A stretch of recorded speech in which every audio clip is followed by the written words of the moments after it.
បាទបងថ្ងៃនេះនាំមកបងមកមើលគោព្រៃម្ដងណា review ឲ្យមើលណាជាងគោព្រៃនិងគោព្រៃ Pro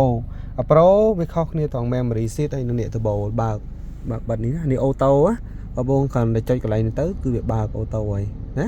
នេះយើងគ្រាន់តែចុចជាមួយនេះវាអូតូទៅឃើញអត់នេះចុចបងគ្រាន់តែចុចវាមកវិញមកគឺវាមកវិញហើយនេះឃើញអត់មកវិញនេះខ្ញុំដកដៃណាជើងវាពិសេសទាំងហ្នឹង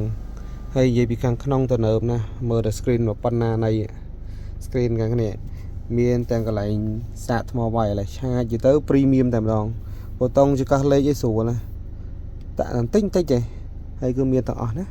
មានប៉ងអូតូប៉ងអីតាក់តងសំចៃអីគឺមានទាំងអស់អូតូ hold លេខ start stop អីគឺមានទាំងអស់និយាយទៅមកតម្លៃ 30000 ជាងស្រុកខ្មែរខ្ញុំធ្លាប់ជិះអស់ហើយ brand ល្បីស្រុកខ្មែរគ្មានពីណាលើគោព្រៃទេគោព្រៃគឺមានមួយសេតហ្មងណាបញ្ជាក់ជូនបងមើលតែស្បែកពុកវាមានកៅអីក្តៅកៅអីត្រជាក់ទៀតណាកៅអីក្តៅកៅអីត្រជាក់ទៀតនិយាយទៅគឺពិសេសតែម្ដងហើយមើលភ្លើង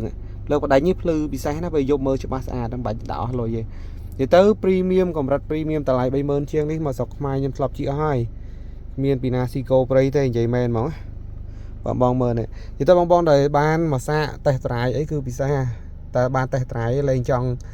ចាក់ចេញពីគោព្រៃហើយខ្ញុំដំបងអត់ជឿដែរហ្នឹងតទៅពេលបានមកតេស្ត drive ទៅមិនជឿតេស្ត drive ភ្លាមគឺដាក់កក់ភ្លាមខ្ញុំទិញតាំងជំនាន់ចេញដំបងបងអើយតាំងជំនាន់ 30000 ជិត 40000 ណាឥឡូវគឺខាងក្រុមហ៊ុនគេមាន promotion ណា promotion បញ្ចុះនៅសល់ត្រឹមតែ